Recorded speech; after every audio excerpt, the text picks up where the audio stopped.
reassess. I think that's the only true way to do it. I think if you start purely assessing on waist measurements or weight or fitness variables, then you tend to categorise people and you're taking them away from their personal priorities. If you stick to the happiness rule of thumb and what makes people happy, then and use happiness as your measuring stick, then you're on the right track. Janessa, I can see you deeply thinking there. Your thoughts on it? No, I was just deeply thinking. So there you are. Greg, any thoughts? Yeah, not necessarily measuring with the staff turnovers or staff retention or whatever. I think the happiness bit and the content bit with the within the workforce is obviously paramount. But I guess once you get in there and you do want to start measuring it, but I'm more of the opinion that you embrace it. If you don't embrace it, then you're on a slippery slide, and I think getting that involvement, and as I say, if you need to measure it, I'm sure that there'll be measurements that somebody would come up with, even within their own workforce, whether it be staff retention or the happiness scale or whatever, but embrace it, or at your peril you'll go down the path of not having happy staff, and there is and once you start that roller coaster down the slippery slide, I find it really hard to stop. Okay, that's great, thanks. So to actually give my thoughts on this as well, it could be worthwhile to remember an acronym of PATS. Productivity, has it gone up or down as a result? It's just one measurement. Absenteeism, the Australian Bureau of Stats has some good information on it. I think the reference from memory is 6053. I think Mike Scott's in the room, he's the director of Australian Bureau of Stats. But if you go to abs.gov.au, do a search on absenteeism, you can actually give industry comparisons against absenteeism. Staff turnover, it varies between different industries and sectors. Normally it's about maybe 10 or 13%. So you can actually start to look at, are people sick of coming to work or are they trying to escape from the workplace as a measurement? And then you've got your opinion surveys of staff satisfaction, and I can show you a couple of online things afterwards.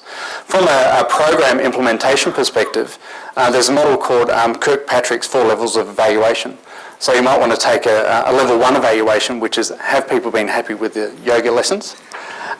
Is it level 2, which is what have they actually learnt about yoga? Level 3 could be, have they actually implemented those changes personally into the workplace? Or a level 4 is about how does it impact on the business line? How does it impact on the bottom line?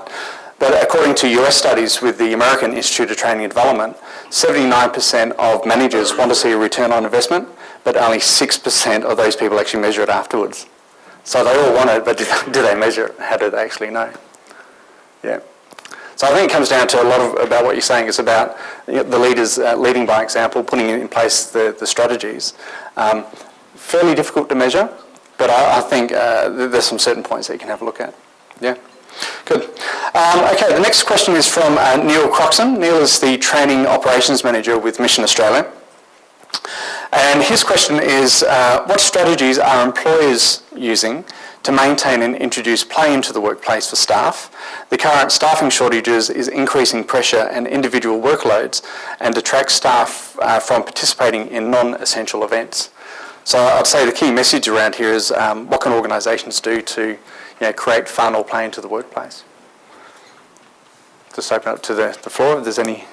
A number of the things I think various organisations would be able to embrace for themselves, and maybe I'll just mention a couple of them that I've been pleasantly surprised. In the last year or so, our pharmacy groups established a small foundation to raise funds, because every day of the week we'd get somebody knocking on the door asking us for a donation to this or that, or support this or support that, and it's very ad hoc. So as a result of that, we decided as a group that we'd form, as I say, a foundation, and to just lend more substantial support that we could make a bigger difference to a couple of organisations that we're fairly closely associated with, obviously servicing in pharmacy.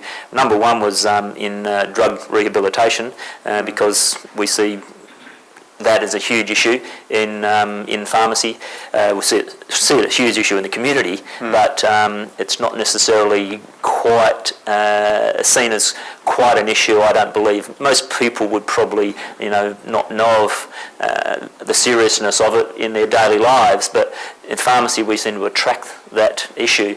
So we've embraced that one of those things. It's a place, Gracetown, it's a rehabilitation unit out of Esperance, and committed some funds to that. And diabetes, because diabetes is something that we have in the pharmacy that most every diabetic patient would have to come to a pharmacy once a week or once a month or more often, and we offer a lot of support and information and medication and needles and all the rest of it that goes with it. So we're offering support that, and I was amazed at the feedback. I mean, sure, we canvassed it amongst our managers and partners, and but from all the staff, the number of comments that some of the staff would just quietly come up and say, "Oh, look, that's a fantastic thing. I've got a friend who really, could do with some help. Can you point me in the right direction to give that person some help," and that sort of stuff. And so I was sort of heartened by the fact that even a foundation where we've all got a common cause to go and support somebody less fortunate than ourselves, then that certainly has created some connection between us that I thought was quite positive for our workforce. So you're linking the fund to community obligations as well? Yes. Yeah. Any other thoughts on that with Janesse or Katie? I'd reinforce with Greg, just with obviously, again, from the health perspective, with a lot of corporate operations and businesses, you see start initiatives that don't have relevance for what their people are doing most of the day. And as Greg said, the success with that program is obviously, his staff get to see that, every day, so they get that sensation of belonging and feeling part of the community and really contributing and being personally productive. Okay, that's good, thanks. A website that I sent through to Neil as a response to this question, which is quite interesting, is funatwork.co.uk. It's a UK website, so it's funatwork.co.uk, and basically what it has on there is a whole range of things that you can actually download and access. A lot of it's for free. There, but a series of resource for organisations that have a limitation on budgets and things like that for fun at work. It has wow things, inspirational things that you can do, ideas to do physically thinking things in the workplace. It has jokes, it has wellbeing stories, it has events that you could get your people involved in. So I just found that an interesting resource. Okay, the next question. Actually, it's from Carleen Cole, who's the manager of organisational development with WorkPower Inc. And it was, I'd like to know what simple ideas could be implemented cost effectively at a not-for-profit organisation with a variety of different work sites. So I suppose here's an organisation that has limited budget, different locations. What sort of activities could be put into place? Any immediate ideas? We've had a corporate challenge similar to what it sounds like. Who was the question? Kayleen. Sorry, From Kayleen. Is Kayleen? Yeah. We're actually a disability organisation as well. I deal with that even, so there's a variety of skills and abilities. Okay, thanks, Kayleen. Yeah.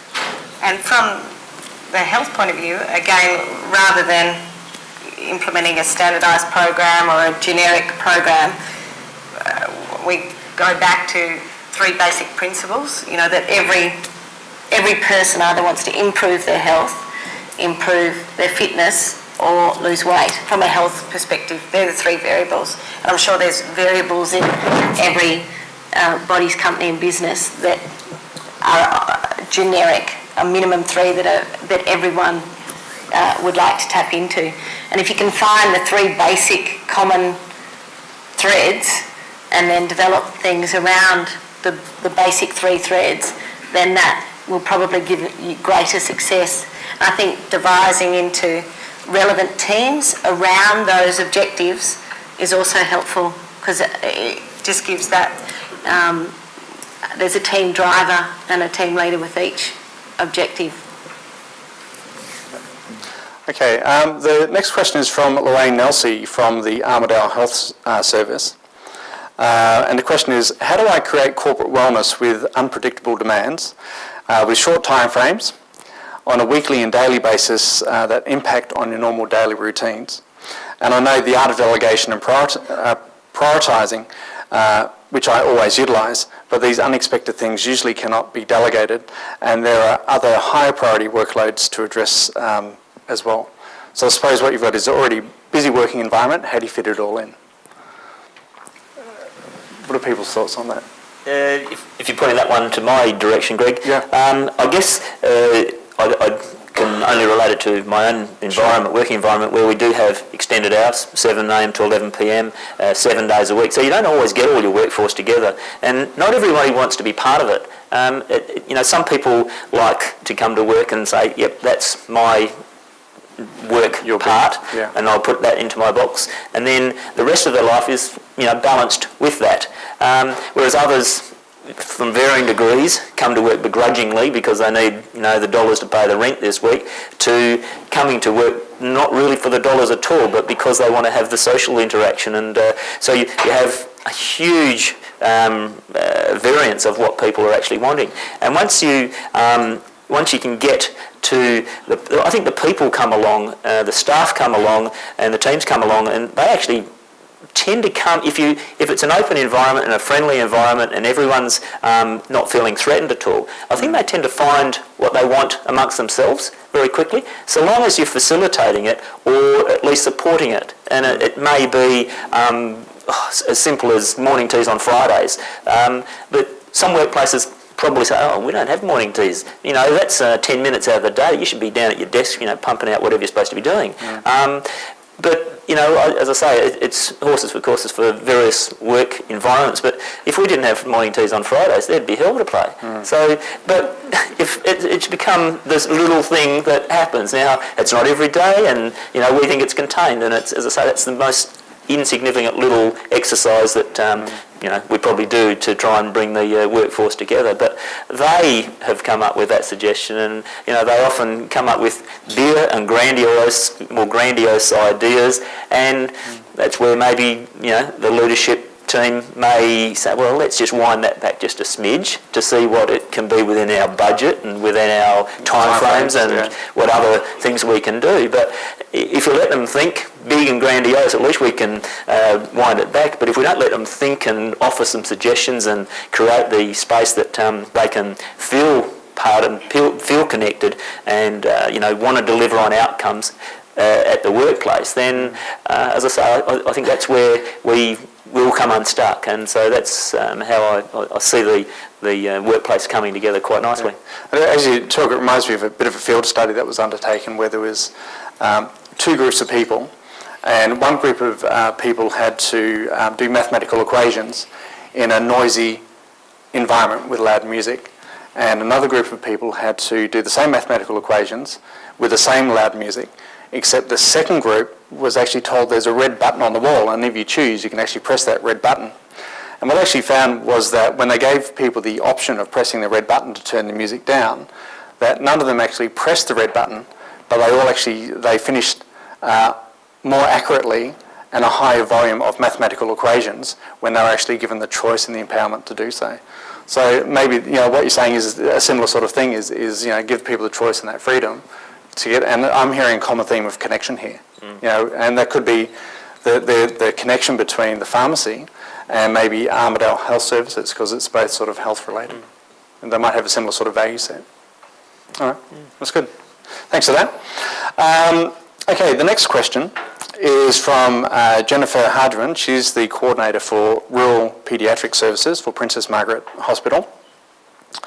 And Jennifer's question is, I have recently organised yoga classes in our workplace. We have had 2 classes so far. I would like to know the impact of exercise on the well-being of employees, and also are there specific exercises that are more favoured to promote well-being in the workplace? Has there been any research into this? So, Katie, Janesse or Greg, any thoughts or comments? I think from an exercise point of view, I think you can, it's like any area of business, how long is a piece of string sometimes with that sort of research and getting into that level of detail. If you can stick to the basics of attendance, if people are coming and completing the task or exercise successfully and being able to repeat that exercise so they can get a personal sense of improvement, then you're winning. I think it's, as far as from a physiological point of view, you want to increase circulation.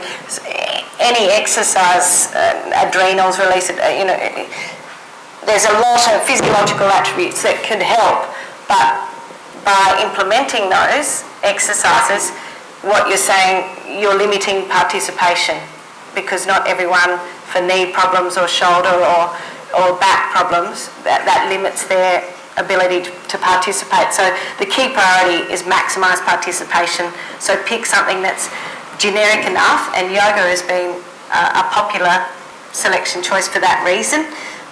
Again, it just comes back to be careful of the quality of the instructor and their awareness of generic pathologies and contraindications to exercise, such as knee, lower back, shoulder injuries. Right, that's good. And how to manage it. Thanks, Katie. Thanks for that. Okay, we just have 2 more questions remaining. This is from Evan Nunn from the Racing and Wagering in WA. How do we best recognise and accept each other's differences and then design the right workplace arrangements and environments to suit the team or the group? I've got an answer for this one, but... Well, I think I'm only speaking from a more global perspective rather than the smaller one, but one of the key things that we're trying to say is that everyone's different. And I suppose it's inherent in the question, so it's a bit sort of, chicken and egg, but I think it is by recognising that everybody is different and therefore enabling some flexibility. That's the key thing. Some of the flexibilities are really basic. I'd also say that it's been interesting hearing some of the questions and the responses in this forum this morning, because we're used to dealing with organisations that are having trouble implementing part-time work, which I would consider so basic that it's just not funny, let alone this sort of more sophisticated approach. So I think doing the simple things well is very worthwhile doing as well. Okay. I think it's a personality thing as well. And if you like, that's the basis of my book, that there's 4 characters in the book. There's Dominus, Associus, Stedius and Perfectionist. And Dominus are those people that are task-orientated type people. And the environment that they like to operate in is fast-paced and a formal, pragmatic environment. So I think if you've got a Dominus type person in the workplace, try and put them in those sorts of environments. The other character in the book is Associus, and Associus is also fast-paced but likes the social environments as well. Yeah. So you can imagine an open plan office versus a closed plan office. An Associus would probably prefer an open plan office because it's more sociable. Then you've got Stedius, who's more the thinker, the logical thinker. They tend to operate in a slower paced environment, but it needs to be well organised. Yeah, so that also fits as well. And then you have Perfectionists, who like slower paced, but also a cleaner environment, so not a lot of clutter. So these types of things you can take into consideration with different environments. And they're things that I take into consideration in the workplace as well. Okay, last question. Okay, I'll read out the question first and then I'll ask a person to respond on this. If you have a team that is tracking along and everybody seems to be happy, what are the signs to look for, excluding high staff turnover, that perhaps under the surface